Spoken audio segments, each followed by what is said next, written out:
안녕하세요. 고급회계 수강생 여러분들. 7장 공동약정 및 관계기업 투자의 세 번째 강의입니다. 우리가 지난 두 번째 강의에서는 관계기업 투자에 대한 지분법 회계 처리의 기본을 살펴봤죠? 지분법 손익계산이 어떻게 이루어지는지 보았는데요. 지분법 손익은 관계기업의 당기순이익에 투자자의 지분율을 곱하는 것이 기본식이었습니다. 다만 관계기업 투자를 취득할 때 관계기업 순자산의 잔고금액과 공정가치의 차이가 있으면 매년 그 차이가 소멸되니 그 차이 소멸분만큼을 반영하여 지분법 손익을 계산하는 것이었는데요. 우리가 이미 3장, 4장 연결재무제표에서도 이와 같이 종속기업 순자산의 잔고금액 공정가치의 차이의 조정을 반영해서 비지배 지분 순손익을 계산했던 거 기억나죠? 그 당시에 잠깐 여러분들이 좀 혼란스러울 수 있는데요. 연결에서는 subsidiary, 종속회사 당기순이익의 북밸류, 페어밸류, 차이 소멸분, 차이 조정분을 여기다가 비지배 지분율을 곱해서 맨 마지막 분계를 하는 거 아닙니까? 비지배 지분에 귀속되는 종속기업 당기순손익. 여기에 비지배 다 합쳐놓고 비지배 지분율을 곱한 것만큼 차변의 이익여금, 대변의 비지배 지분을 했기 때문에 반대로 비지배 지분이 아니라 지배 지분을 곱한 것만큼은 자연스럽게 지배 지분 귀속 순이익에 다 반영이 됐을 거 아닙니까? 지금 여기서 관계기업은 지배기업은 아니지만 투자자 입장 아닙니까? 연결에서는 지배기업이 투자자고요. 비지배 지분율이 아니라 투자자의 지분율을 곱한 금액만큼 관계기업 투자자가 가지고 오는 거라 이렇게 생각을 하면 되는 거죠. 이것만 바뀌는 거죠.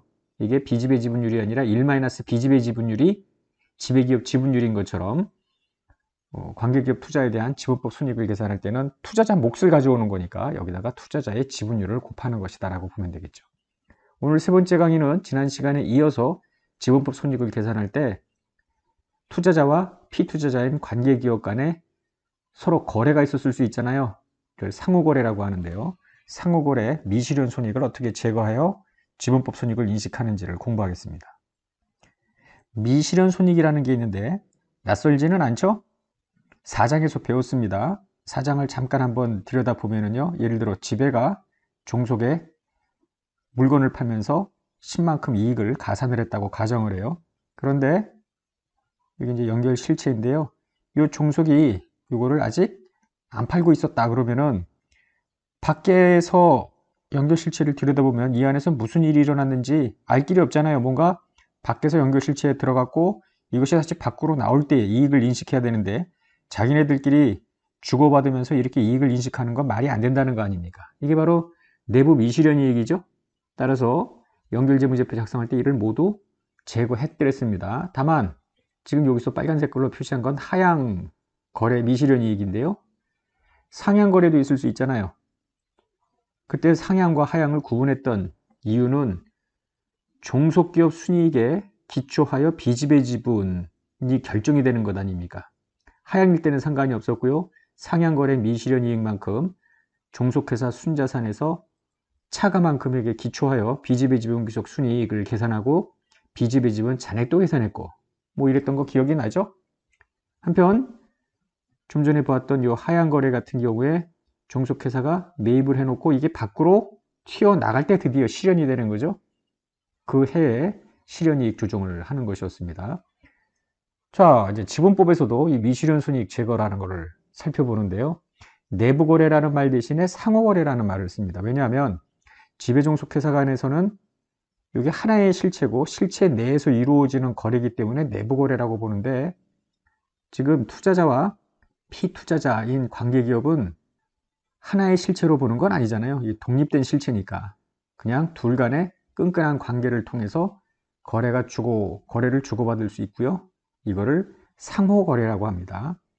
어쨌거나 상호거래에서도 미실현 손익이 발생할 수 있는데 투자자가 피투자자한테 뭔가 자산을 팔았고 이익을 붙여서요.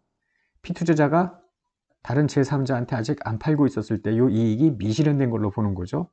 물론 반대의 방향도 있겠죠. 피투자자가 이익을 붙여서 투자자한테 팔았고요. 투자자가 다시 제3자한테 안 팔고 있었을 때 미실현 이익이 있겠는데 기준서를 보면은 하향, 상향 거래 구분은 해놓고 있습니다. 그러나 비지배 지분을 연결과 달리 고려하지 않기 때문에 상향거래 미실현 이익인지 하향거래 미실현 이익인지를 굳이 구분할 실익은 없겠다. 모든 미실현 이익은 다 빼버리고 계산을 하면 되죠. 지분법 손익을 계산하는 식을 한번 들여다볼까요?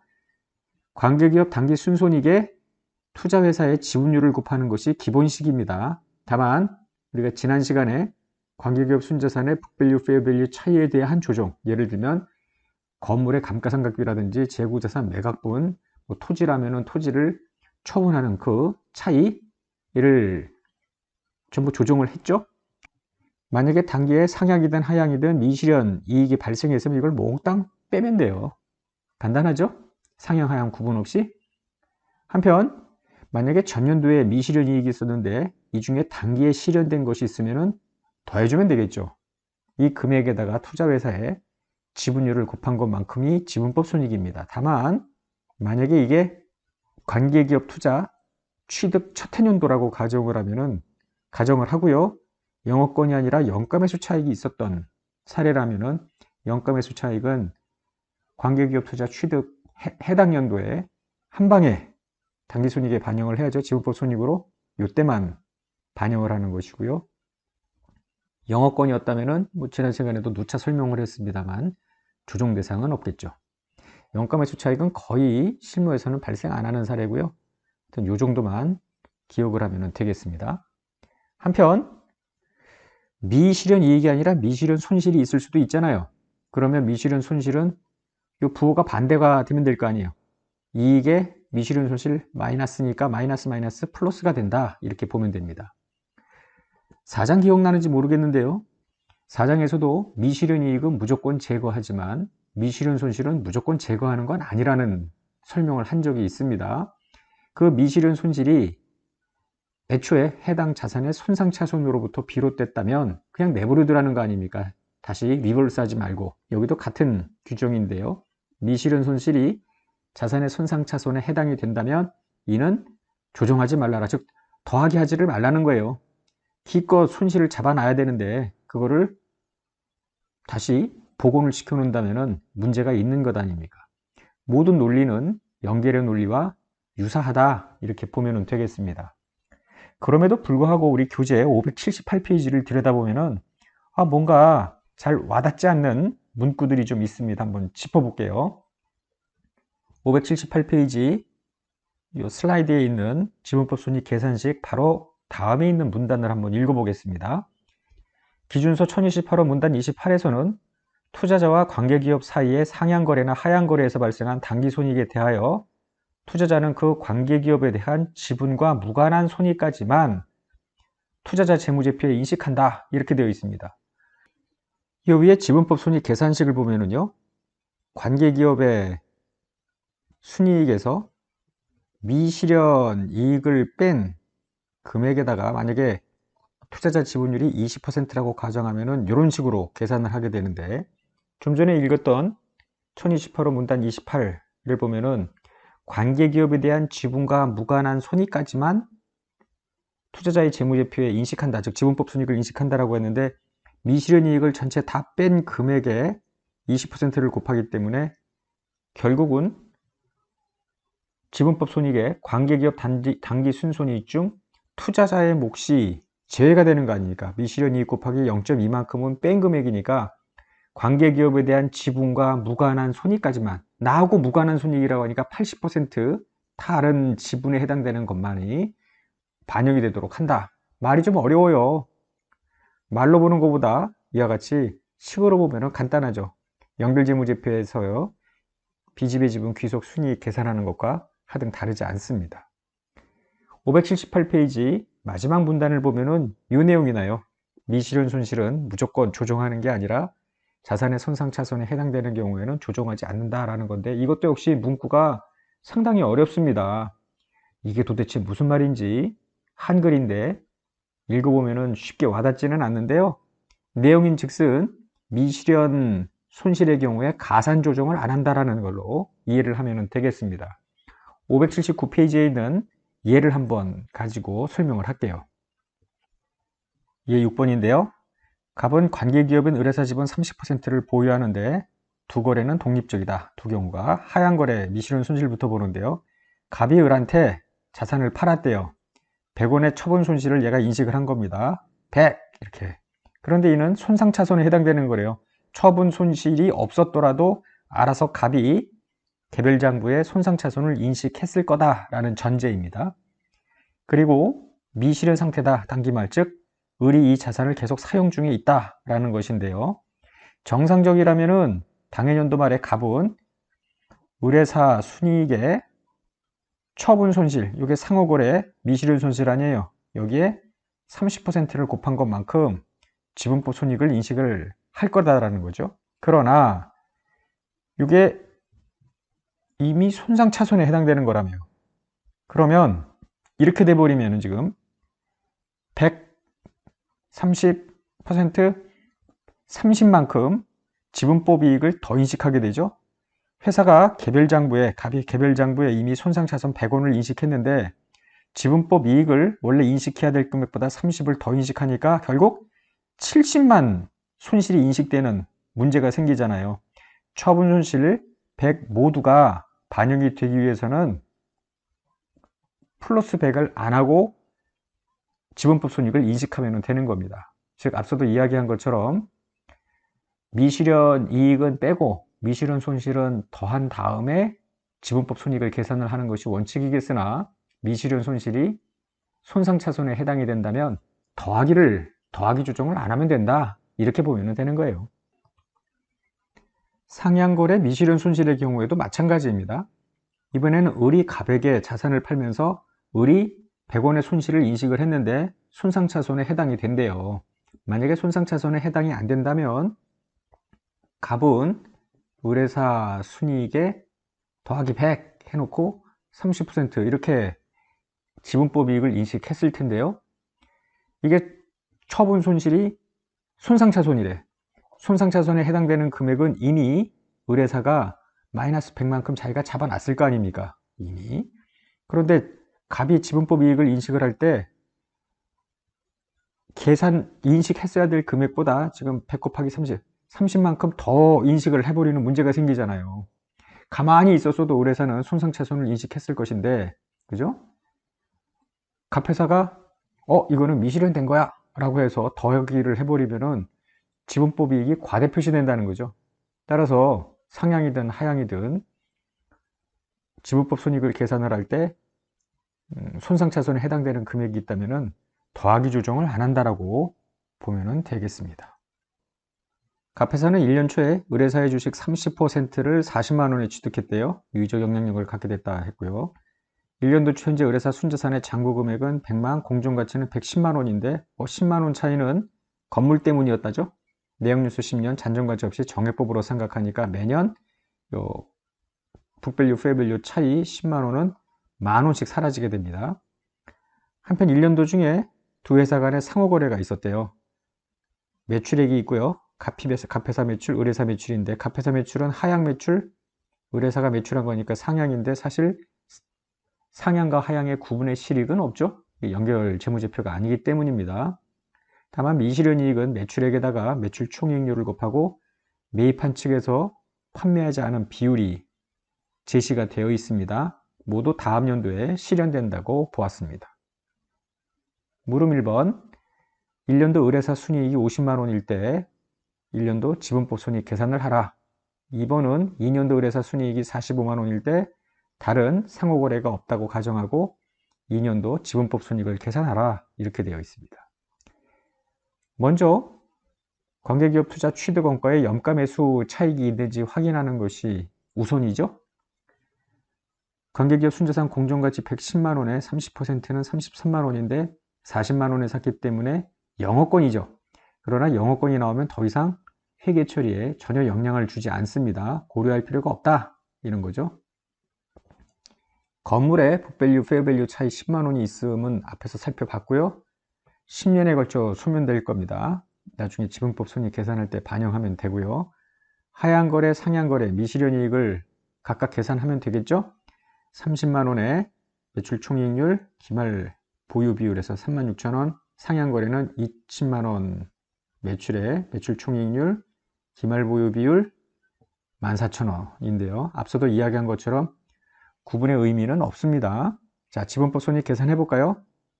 을이 보고한 개별 순이익은 50만 원인데요. 여기에 건물의 북밸류, 페어밸류 차이 조정이 들어가줘야죠. 10만 원을 매년 만 원씩 죽여버려야죠. 거기에 미실현이익 마이너스가 들어갑니다. 30% 곱하면은 13만 2천이 되겠습니다. 물음 2번은 1년도 말 상호거래 미실현이익이 다음 연도에 모두 실현되죠. 그렇기 때문에 2년도 의뢰사 보고이익은 45만 원이고요. 계속 이 건물의 차이 조정 만 원씩 들어가는 건 계속 들어가고요. 이 마이너스 36,000, 마이너스 14,000이 이제 플러스로 바뀌는 거죠. 그래서 14만 7천. 뭐 어렵진 않죠? 이미 우리가 3장, 4장, 특히 이제 4장이죠. 내부 거래가 있었던 연결, 뭐 산전수전을 겪었기 때문에 이 정도는 일도 아니죠. 이제 3번입니다. 갑은 1년 초에 의뢰사의 주식의 20%를 25만 원에 취득하여 유의적 영향력을 갖게 되었고요. 1년 초 현재 의뢰사 순자산의 잔고 금액은 100만 원이고 공정가치는 110만 원인데 10만 원의 차이는 토지 때문이래요. 토지는 2년도 초에 삼자한테 매각했다고 했기 때문에 이 북밸류, 페어밸류 차이에 대한 소멸이 2년도에 모두 반영이 되어야 됩니다. 다음은 갑을 간의 상호거래인데요. 이번에는 유용자산 거래네요. 삼각대상 유용자산. 항상 생각해야 될 게 처분 이익뿐만 아니라 가져간 쪽에서 감가상각비를 더 인식해야 될 거기 때문에 추가 감가상각비만큼 미실현된 처분이익이 매년 조금씩 실현된다. 이 이야기를 4장에서 우리가 배운 적이 있죠? 그대로 적용되는 겁니다. 1년도 7월 1일에 갑은 의뢰사한테 기기장치를 10만 원에 매각했습니다. 1년도 7월 1일에 갑회사는 의뢰사에게 잔고금액 8만 원, 잔존내용수수 5년, 잔존갑출 시 정액법으로 상각하는 기계장치를 10만 원에 매각했다고 했으니까 2만 원의 처분이익이 생기는 거죠. 일단 7월 1일을 기억해야죠. 이게 6개월치 감가상각이 이루어지겠습니다. 1년도 10월 1일에 이번에 을이갑에게 잔고금액 5만 원짜리 비품을 판대요. 5만 6천에 팔았죠. 6천만큼 처분이익입니다. 따라서 상호거래 미실현이익이 각각 2만 원과 6천 원이 생기지만 이 전체가 그대로 남아있는 건 아니잖아요. 이게 토지와 같은 자산이 아니고 삼각자산이기 때문에 2만 원 향후 5년간 매년 4천씩 사라지겠네요. 이 6천은 3년이니까 매년 2천씩 사라져야 되는데 월할로 또 배분이 돼야 되겠죠. 이걸 조심해야 되겠습니다. 물음 1번 1년도 의뢰사 당기순이익이 20만 원일 때 지분법 손익 계산해보자. 이거부터 한번 해볼까요? 자, 먼저 영가매수 차익이 있는지 확인해봐야죠. 취득원가 25만 원, 관계기업 순자산 공정가치 11만 원에 20% 22만 원. 영업권이니까 뭐 별로 고려할 게 없습니다. 더 이상. 한편 북밸류, 페어밸류 차이는 토지였죠. 토지는 2000년도에 소멸되기 때문에 2000년도 지분법 손익에 반영하면 되겠습니다. 자, 삼각대상자산 미실현이익을 계산하는데요.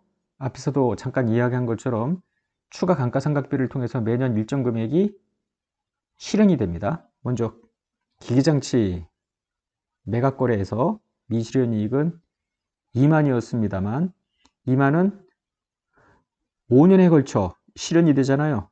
7월 1일이니까 12분의 6 해서 2천만큼씩 실현이 되는 겁니다. 미실현이익 2만, 실현이익 2천. 이번에는 비품이죠. 비품 6천만큼 미실현이익인데요. 6천은 3년씩 실현이 되죠. 10월, 11월, 12월 석 달만큼 상각비가 더 잡히게 되잖아요. 500이 실현입니다. 따라서 지분법 손익 1년도 관계기업 당기순이익에 기기장치 미실현이익 빼고요. 기기장치 실현이익 더해주고요. 비품에 매각할 때 미실현이익 빼주고 실현이익 더해주고 이 금액의 0.2 해서 35,300이 되는 겁니다. 2번 2년도 의뢰사 순이익이 25만 원이래요. 더 이상 상호거래는 없다 가정할 때 지분법 손익을 계산을 해보는데 2년도에 지분법 손익 계산할 때 조심해야 될 게 뭐냐면은 애초에 토지 2년도 초에 매각했다고 했으니까 이 북밸류, 페어밸류 차이 모두 조정을 해줘야 되고요. 전년도에 발생한 미실현이익은 더 이상 없지만 금년에 정기 발생 미실현이익 중 실현이익, 즉 추가감가상각비만큼이 실현이익이다. 2만 원은 매년 5년씩 지금 상각이 더 이루어지겠죠. 6천은 3년 걸쳐서 2천, 4천과 2천이 실현이익 아닙니까? 그래서 토지 차이조정 빼주고요. 실현이익 더해주고 또 실현이익 또 더해주고 이 금액의 0.2 31,200이 되겠습니다. 교재 582페이지 3.5절입니다. 관계기업 지분과의 교환으로 비화폐성 자산을 출자할 경우에도 지금 방금 보았던 미실현 손익의 개념을 적용하는데요. 이런 겁니다. 관계기업 투자를 취득을 할 때 관계기업 투자 때 돈으로 사지 않고 회사가 보유하고 있던 어떤 실물자산, 예를 들어 토지 같은 거를 출자하고 관계기업 투자 지분을 취득한다고 가정을 해요. 그 토지는 장부금액으로 빠질 거 아닙니까? 이때 관계기업 투자 최초 인식금액은 이 지급한 토지, 건네준 토지의 공정가치로 잡게 되는데요. 만약에 공정가치가 장부금액보다 크다면 여기에 손익을 인식을 하게 돼요. 즉 상업적 실질이 결여되어 있는 경우를 제외하고는, 즉 무늬만 거래이지 실제로는 거래가 아니다 라는 개념인데요. 그건 아니고요. 비화폐성 자산 출자에 따른 처분손익을, 이와 같은 처분손익을 마치 상호거래에서 발생한 미실현된 손익으로 보고 지분법 계산을 할 때 투자자의 몫을 제거하라, 이렇게 기준서에 나와 있는데 구체적으로 어떻게 하라는 뜻이냐 하면, 요 관계기업 당기 순이익에서 출자에 따른 처분 손익을 미실현 손익으로 보고 이걸 마이너스해서 제거한 금액에 기초해서 지분법 손익을 인식해라, 이런 이야기입니다.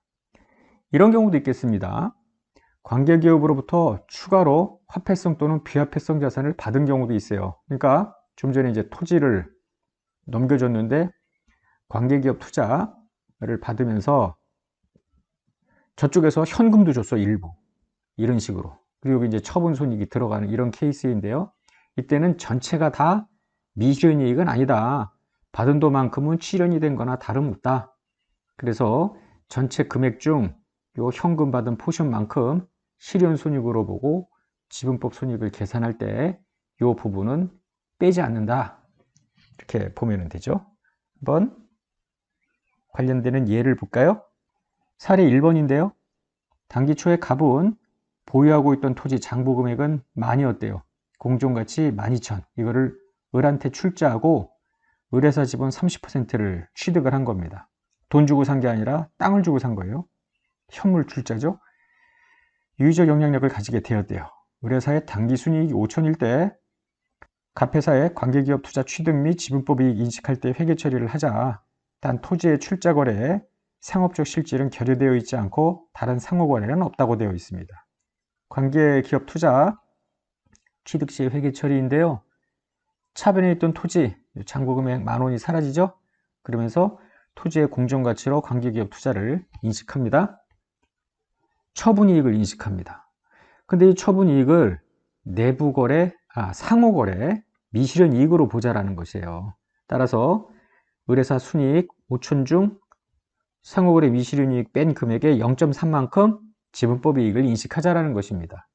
앞서 보았던 그 상향거래, 하향거래, 미실현이익 제거 후 지분법 이익 계산하는 것과 같은 맥락이라고 보면 되겠죠. 사례 2번입니다. 당기 초에 갑이 보유하던 토지 장부금액 10,000원짜리가 있고 공정가치는 12,000인데요. 이거를 을회사한테 출자하고 을회사 지분 30%를 받고 추가로 현금 3,000도 받았대요. 유의적 영향력을 가지게 되었다. 을회사 당기 순이익이 5,000이다. 사례 1번과 비교를 해보는데요. 자, 토지 10,000원 빠지죠?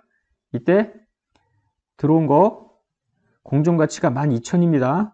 여기 12,000인데요.